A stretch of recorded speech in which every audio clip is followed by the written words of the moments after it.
नमस्कार साथियों, मैं प्रभु दयाल हंस प्रवक्ता हिंदी प्रतियोगी हिंदी में आप सभी का स्वागत करता हूं। प्यारे साथियों, भारतीय साहित्य अकादमी के बारे में निश्चित रूप से आप जानते होंगे। प्रत्येक वर्ष यह अकादमी भारत की 24 भाषाओं में साहित्य अकादमी पुरस्कार प्रदान करती है। इसके साथ भाषा सम्मान, अनुवाद पुरस्कार, युवा पुरस्कार, बाल साहित्य पुरस्कार आदि पुरस्कार भी यह अकादमी प्रदान करती है। आज हम इस भारतीय साहित्य अकादमी के बारे में, इसकी स्थापना, इसका क्षेत्र, इसकी गतिविधियां, साहित्य अकादमी के पुरस्कार, इसकी पत्रिकाएं, फेलोशिप्स, अब तक के इसके अध्यक्ष, क्षेत्रीय कार्यालय आदि के बारे में विस्तार से हम जानकारी प्रदान करेंगे। आइए पढ़ते हैं भारतीय साहित्य अकादमी एक परिचय। सर्वप्रथम हम यह जान लेते हैं कि भारतीय साहित्य अकादमी की स्थापना 12 मार्च 1954 में हुई। सोसाइटी रजिस्ट्रेशन एक्ट 1860 के अंतर्गत 7 जनवरी 1956 में इसका पंजीकरण करवाया गया। संस्था की परिभाषा के माध्यम से हम इसके उद्देश्यों तक को महसूस कर सकते हैं। इसकी परिभाषा इसके संविधान में दी गई है। भारतीय साहित्य के सक्रिय विकास के लिए कार्य करने वाली एक राष्ट्रीय संस्था, जिसका उद्देश्य उच्च साहित्यिक मानदंड स्थापित करना, भारतीय भाषाओं में साहित्यिक गतिविधियों को समन्वित करना एवं उनका पोषण करना तथा उनके माध्यम से देश की सांस्कृतिक एकता का उन्नयन करना होगा। हालांकि अकादमी की स्थापना सरकार द्वारा की गई है, फिर भी यह एक स्वायत्त शासी संस्था के रूप में कार्य करती है। तो साथियों, आप समझ गए होंगे, भारतीय साहित्य के सक्रिय विकास के लिए काम करना इसका महत्वपूर्ण उद्देश्य है। साथ में उच्च साहित्यिक मानदंड स्थापित करना, भारतीय भाषाओं में जो साहित्यिक गतिविधियां प्रतिवर्ष चलती रहती हैं उनमें समन्वय स्थापित करना, उनका पोषण करना और सांस्कृतिक एकता को बढ़ावा देना। सरकार के अंतर्गत कार्य करते हुए भी यह एक ऑटोनोमस स्वायत्त शासी संस्था के रूप में कार्य करती है। इसके क्षेत्र के बारे में जानकारी प्राप्त कर लेते हैं। सबसे पहले तो यह जानना अति आवश्यक होगा कि साहित्य अकादमी 24 भारतीय भाषाओं का जो साहित्य है उसकी देखभाल करती है। अंग्रेजी और राजस्थानी इसमें 1974 से जुड़ी। अंग्रेजी और राजस्थानी सहित 22 जो संवैधानिक भाषाएं हैं, संविधान में जो हमारी 22 भाषाएं हैं वे, और अंग्रेजी 23वीं और राजस्थानी 24वीं, इन 24 भारतीय भाषाओं में भारतीय साहित्य अकादमी साहित्य के सक्रिय विकास में अपना योगदान देती है। अब ये 24 भाषाएं हैं कौन कौन सी, उनको जान लेते हैं। दो तो ये हैं ही, असमी, बंगाली, बोडो 2005 से जुड़ी, डोगरी 1970 से, गुजराती, हिंदी, कन्नड़, कश्मीरी, कोंकणी 1977 से, मैथिली 1966 से, मलयालम, मणिपुरी 1973 से, मराठी, नेपाली 1977 से, ओडिया, पंजाबी, संस्कृत, संथाली 2005 से, सिंधी 1959 से, तमिल, तेलुगु और उर्दू, ये हैं 24 वे भाषाएं जिनमें भारतीय साहित्य अकादमी साहित्यिक गतिविधियों को बढ़ावा देने का, उसे पुष्पित और पल्लवित करने का कार्य करती है। तो आइए इसकी गतिविधियों के बारे में जान लेते हैं। भारतीय साहित्य अकादमी वर्ष भर किन गतिविधियों में संलग्न रहती है? अंग्रेजी सहित 24 भारतीय भाषाओं में प्रतिवर्ष 24 पुरस्कार प्रदान करती है। इसका एक बहुत बड़ा कार्य है। प्रत्येक भाषा में एक श्रेष्ठ साहित्यकार को, उसकी श्रेष्ठ रचना को साहित्य अकादमी पुरस्कार से सम्मानित करती है। शेष भारतीय भाषाओं में ये 24 भारतीय भाषाएं तो वे हैं जो संविधान में स्थान प्राप्त हैं और 2 राजस्थानी और अंग्रेजी वे जिसे भारतीय साहित्य अकादमी मान्यता देती है। इसके अलावा जो भारतीय भाषाएं हैं उनमें भाषा सम्मान 1996 से भारतीय साहित्य अकादमी प्रदान कर रही है। इसमें 1 लाख रुपए दिए जाते हैं। अनुवाद पुरस्कार 1989 से भारतीय साहित्य अकादमी दे रही है। बाल साहित्यकार पुरस्कार 2010 से और युवा पुरस्कार 2011 से। ये पुरस्कार भारतीय साहित्य अकादमी वर्ष भर प्रदान करती है। प्रतिवर्ष 50 के करीब क्षेत्रीय, राष्ट्रीय, अंतर्राष्ट्रीय सेमिनारों का आयोजन भी भारतीय साहित्य अकादमी करती है। प्रतिवर्ष 300 के करीब साहित्यिक गतिविधियां भारतीय साहित्य अकादमी आयोजित करती है। विभिन्न विधाओं में स्तरीय पुस्तकों का प्रकाशन जैसा महत्वपूर्ण कार्य भी भारतीय साहित्य अकादमी करती है। यह भी आप जान लें कि प्रत्येक 19 घंटे में भारतीय साहित्य अकादमी एक पुस्तक प्रकाशित करती है। आइए भारतीय साहित्य अकादमी के जो पुरस्कार हैं उन पर एक दृष्टि डाल लेते हैं। भारतीय साहित्य अकादमी 24 भाषाओं में जो पुरस्कार देती है उसको एक संक्षिप्त उसके बारे में जानकारी ले लेते हैं। भारतीय संविधान की 8वीं अनुसूची में शामिल 22 भारतीय भाषाओं के साथ राजस्थानी और अंग्रेजी भाषा यानी कुल 24 भाषाओं में से प्रत्येक में प्रकाशित सर्वोत्कृष्ट साहित्यिक कृति को पुरस्कार प्रदान किया जाता है।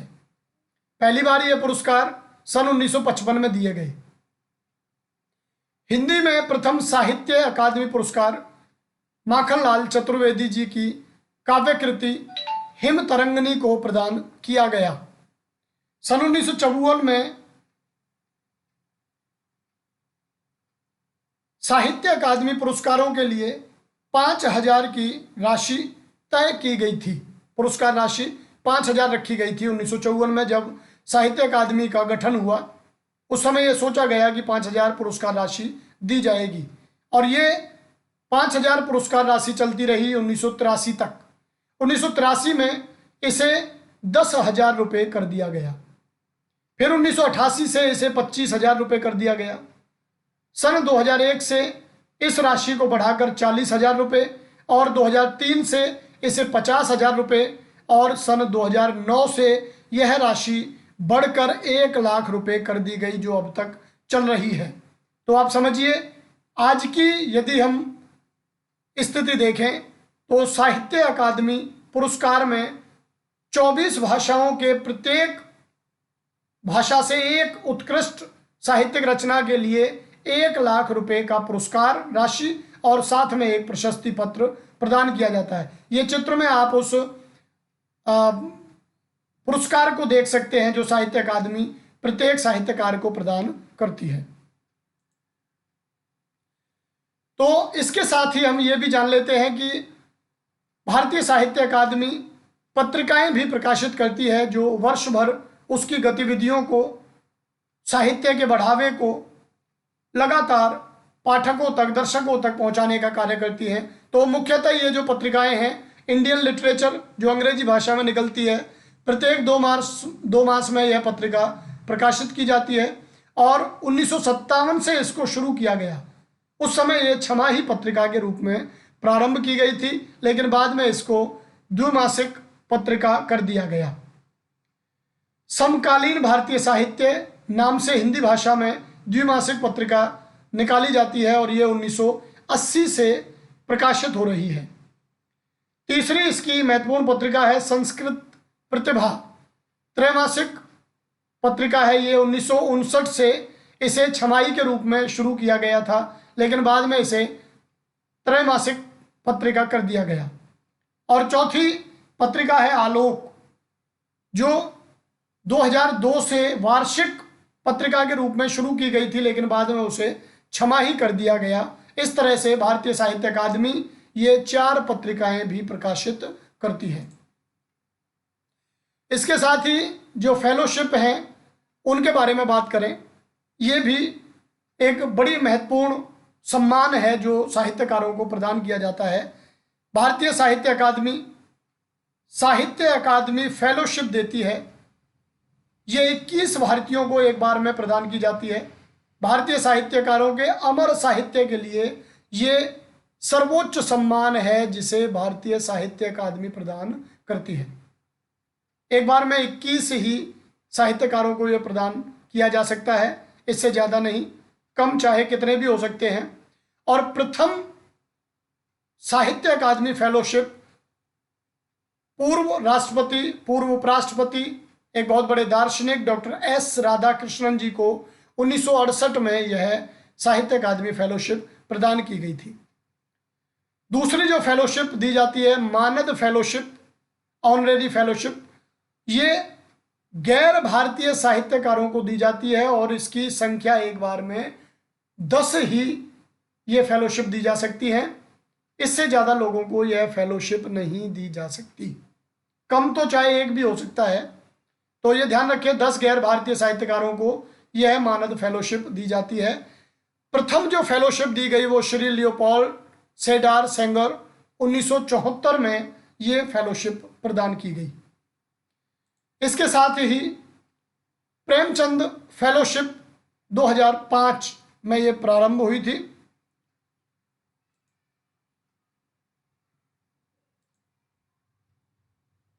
ये यहाँ आप देख लें, साहित्य अकादमी फेलोशिप तो 1968 से इसको प्रदान किया गया और मानद फेलोशिप को 1974 से, उसी तरह से प्रेमचंद फेलोशिप 2005 से। और ये भी जान लें, प्रेमचंद जी की 125वीं के जन्म दिवस पर, प्रेमचंद जी के 125वें जन्म दिवस पर यह फेलोशिप प्रारंभ की गई। सार्क देशों के एक साहित्यकार के लिए प्रतिवर्ष 1 से 3 महीने के लिए यह फेलोशिप दी जाती है। इस फेलोशिप को प्राप्त करने वाले प्रथम साहित्यकार इंतजार हुसैन, पाकिस्तान से, इन्हें यह 2007 में प्रदान की गई।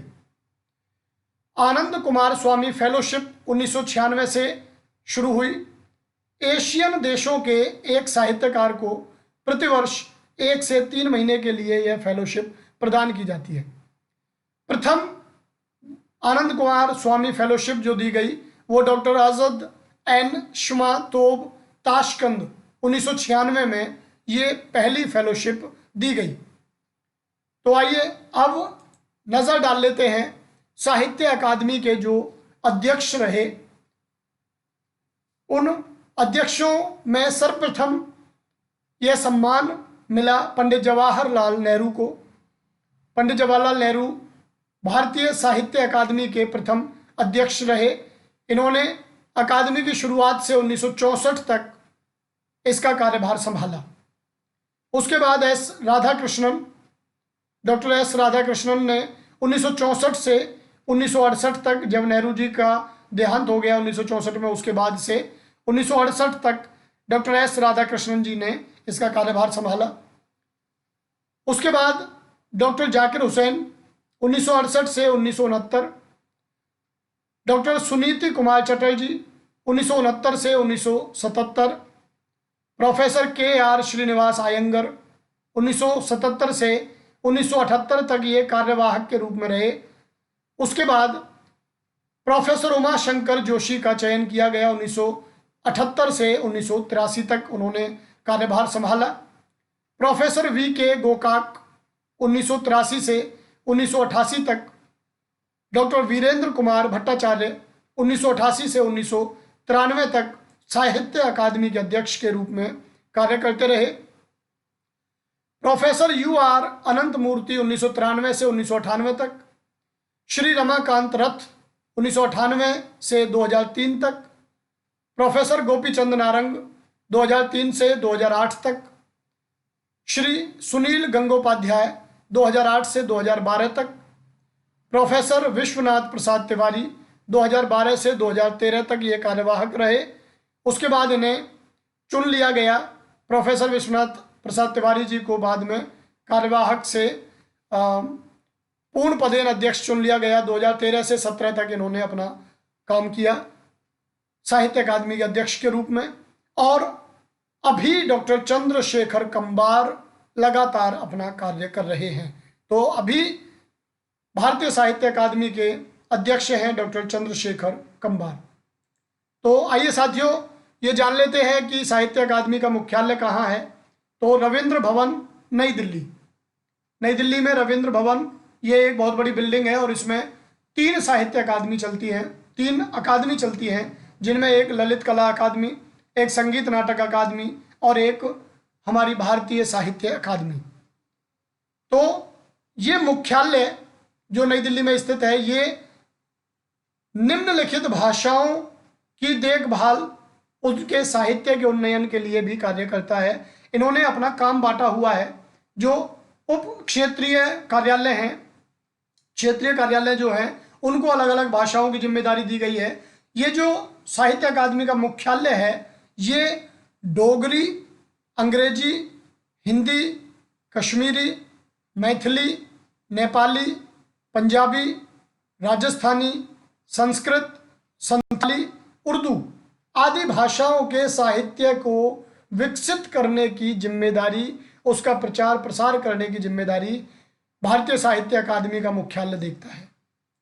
इसके अलावा इसके क्षेत्रीय कार्यालय भी हैं जो कोलकाता में है। कोलकाता का क्षेत्रीय कार्यालय असमी, बंगाली, बोडो, मणिपुरी और उड़िया के साहित्य को देखता है। बेंगलोर का जो क्षेत्रीय कार्यालय है वो कन्नड़, मलयालम, तमिल, तेलुगु इन भाषाओं के साहित्य को, इनके विकास को देखता है। चेन्नई क्षेत्रीय कार्यालय तमिल भाषा के उप क्षेत्रीय कार्यालय के रूप में कार्य करता है।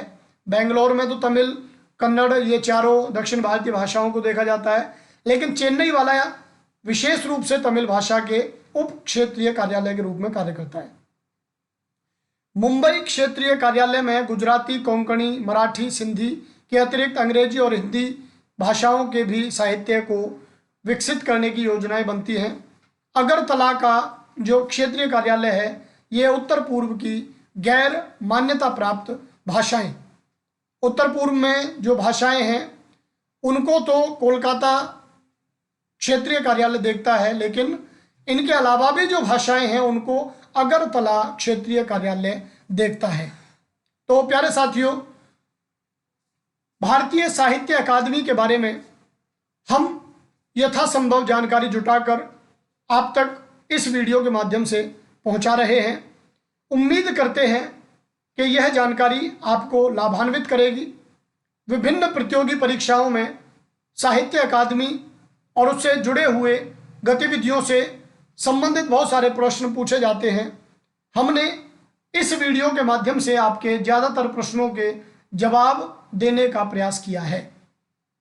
इसी तरह हम आगामी जो हमारी प्रतियोगी हिंदी की श्रृंखला रहेगी, उसमें भी हम प्रयास करेंगे कि सबसे पहले तो भारतीय साहित्य अकादमी पुरस्कार से जिन साहित्यकारों को, जिन पुस्तकों को सम्मानित किया गया, उन साहित्यकारों और उन पुस्तकों के बारे में भी संक्षिप्त जानकारी आपको आने वाले वीडियोस में प्रदान की जाए, ताकि आप उन साहित्यकारों और पुस्तकों के मात्र नाम से ही परिचित ना हो, उनके बारे में संक्षिप्त जानकारी भी आपके पास उपलब्ध हो।